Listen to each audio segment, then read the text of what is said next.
Fala galera, sejam bem-vindos para mais um vídeo do Rapinas do Mar. Eu sou o Alexandre Castro e no vídeo de hoje a gente vai falar um pouco sobre a defesa do Mike Macdonald, né, nosso novo treinador. Algumas coisas que a gente pode ver que ele fez nos Ravens, né, que pode ter um impacto imediato na nossa defesa.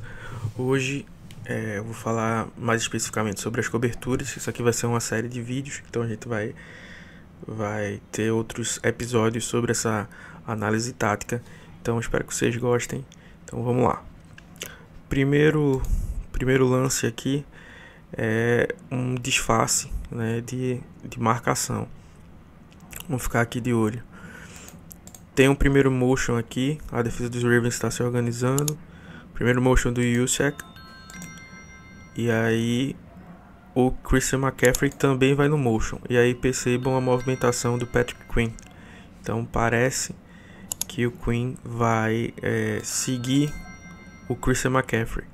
E isso faz com que a OL meio que descarte ele na pressão. Então não vai pensar que ele vem na pressão. Só que no último momento ele vem e apressa o passe aqui pro Brock Purdy, que tem que fazer um passe bem rápido. Aqui a gente tem uma questão que é muito boa sobre a defesa dos Ravens, que é a comunicação e os ajustes que eles fazem durante a jogada. Algo que foi um problema recorrente em Seattle, né? Tivemos vários lances em que um dos recebedores estava totalmente livre, né? Então é algo que o nosso querido McDonald pode ajustar, né, o quanto antes. Então a gente vai ter um motion aqui do George Kittle para o outro lado da linha. E quem estava marcando ele era o Kyle Hamilton. E o Marcus Williams estava aqui no fundo do campo. Só que quando o motion acontece, o Hamilton faz sinal pro Williams. O Williams desce. E o Hamilton vem pro fundo do campo, né, faz esse ajuste, né, sem grandes problemas, né. Então aqui eu tenho o motion. O Hamilton olhou pro Williams. Eles já se ajustaram ali, conversaram. O Williams ficou ali na zona do Kittle. E aí o passe foi dropado. Outra coisa é, eles se preocupam muito, né, com essa comunicação. E eles, deixa eu até puxar aqui para cima para ficar melhor de ver. Existe um tipo de rota que a gente chama de pick play, né, que são basicamente, tem o Juszczyk aqui, que tá o cantinho dele, correr essas rotas em X, porque quando você está em marcação individual, os jogadores podem meio que, quando chega nesse ponto aqui de encontro, né, pode ter um jogador batendo no outro e um ficando livre. Então uma coisa que o McDonald usava muito era nessas situações contra times que usavam bastante pick plays, ou em situações de pick play, era deixar eles marcando off coverage com certa distância, que era justamente para não ter esse encontro, né, e atrapalhar uma ou outra. Então perceba que os dois marcam de forma decisiva aqui, com firmeza, e aí não tem nenhum problema. Aqui estão mostrando uma casca de 2 safeties no fundo do campo, né? Mas durante a jogada a gente vai ver que não é bem isso que acontece, e a pressão chega em cima do Patrick Mahomes, né, com certa facilidade. Ele vai trazer o Kyle Hamilton numa blitz, e um dos edges dele aqui vai dropar para marcar, né? Então ele fica basicamente com essas zonas aqui e vira uma cover 3, né, conhecido como cover 3 fire zone, essa jogada. Então tem um motion ali, aí o Kyle Hamilton começa a chegar perto da linha, ele vai para blitz, e aqui o edge desceu, né? Então ele fica no que a gente chama de 3 deep, são 3 no fundo e 3 under, e 3 no meio, né? Então é basicamente o que eles chamam aqui, e a pressão chega fácil aqui no Patrick Mahomes, que tem que correr e se livrar da bola. Então, Hamilton chegou, ele joga a bola fora. Certo. Próximo lance, né? Aqui eles mostram mais novamente uma cover 3 e com a cover 2, perdão, dois safety no fundo do campo, mas no fim das contas vai ser uma cover 3. E aí o que acontece? O time se mostra muito preparado. Então essa rota aqui do Tyreek Hill, né, ia atacar bem essa cobertura, né, porque não vai dar tempo do safety chegar e o corner tá marcando a lateral, né, então ele precisa de ajuda por dentro. O Geno Stone tá bem preparado e ele percebe que ele precisa ficar um pouco mais ajustado. Esse ajuste tira a leitura do Tagovailoa. Ele não consegue acessar. Ele até comemora aqui porque ele percebeu que ele fez a jogada acontecer, né? Então, por conta do Tagovailoa ter ido para a segunda leitura, né? Acabou dando tempo da pressão chegar. Aqui outra formação que eles usam muito, principalmente contra a árvore aí do McVay, é a cover 6, né?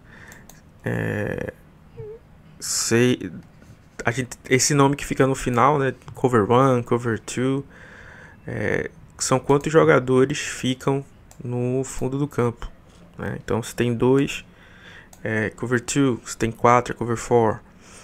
A cover 6 você divide o campo e um lado vai marcar em cover 2, então um corner vai marcar metade do campo, o outro corner vai marcar o flat e o outro lado marca em cover 4.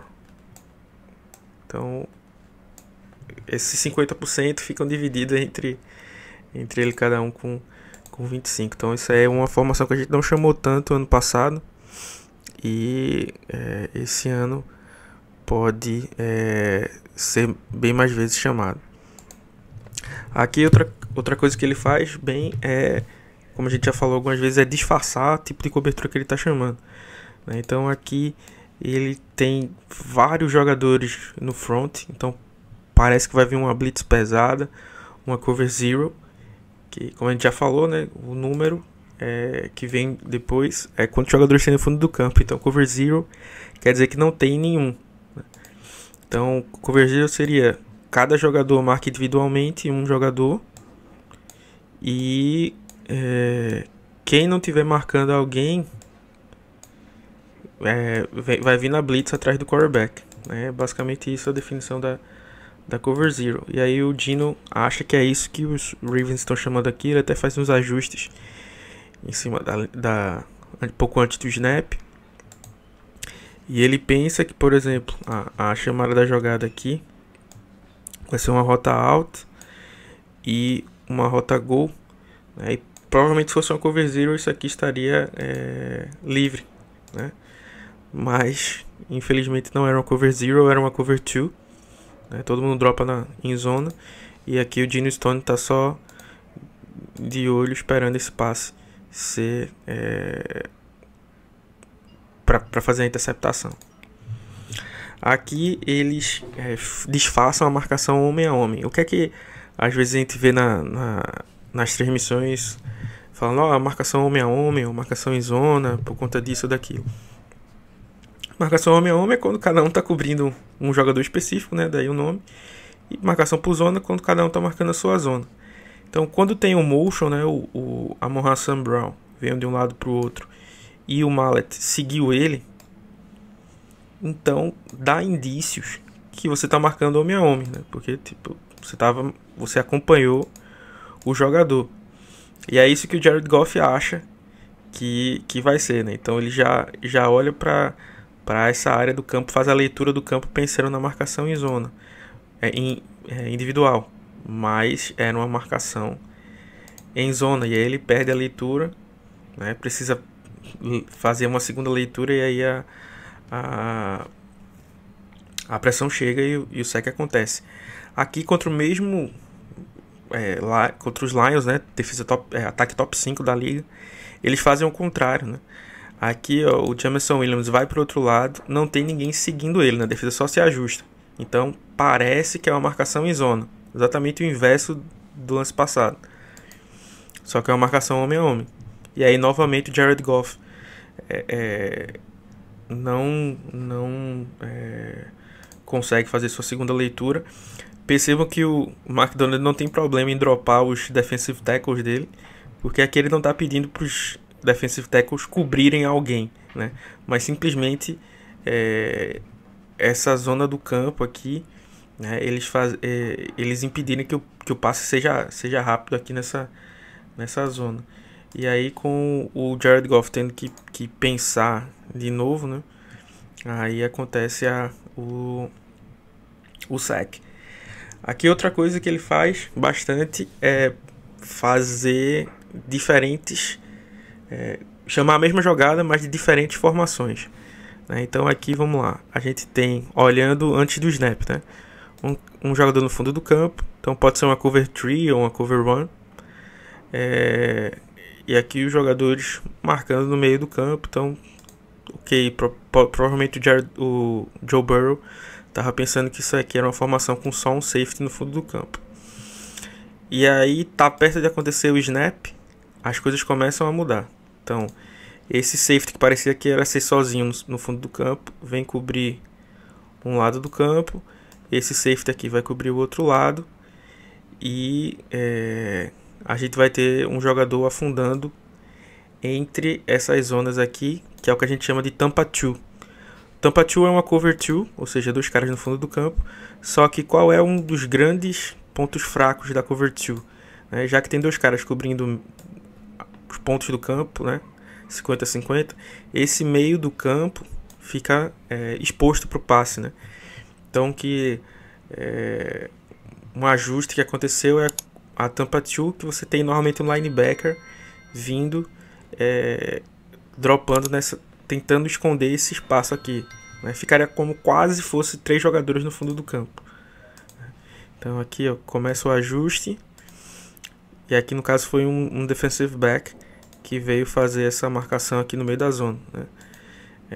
Entre as zonas, e aí a pressão chega no Joe Burrow porque ele viu outra coisa. Aqui mais daquela formação que a gente viu com muitos jogadores aqui dentro. Parece que vai ser uma blitz, parece que vai ser só um jogador no fundo do campo, mas aí vem o snap, eles começam a mudar, né? Já virou 2 safety no fundo do campo, e o Patrick Queen foi o linebacker que afundou no meio das zonas, fazendo com que o Jared Goff precisasse fazer um passe rápido aqui, né, e não conseguisse o êxito nas leituras dele. É isso, pessoal, espero que vocês tenham gostado. Acompanhem os outros vídeos da série. Um grande abraço e Go Hawks!